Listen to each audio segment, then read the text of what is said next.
হারাবো বলেই এবার পথে নেমেছি।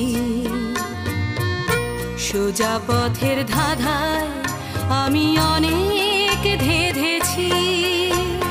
পথ হারাবো বলেই এবার পথে নেমেছি। সোজা পথের ধাঁধায় আমি অনেক ধেঁধেছি। পথ হারাবো বলেই এবার পথে নেমেছি।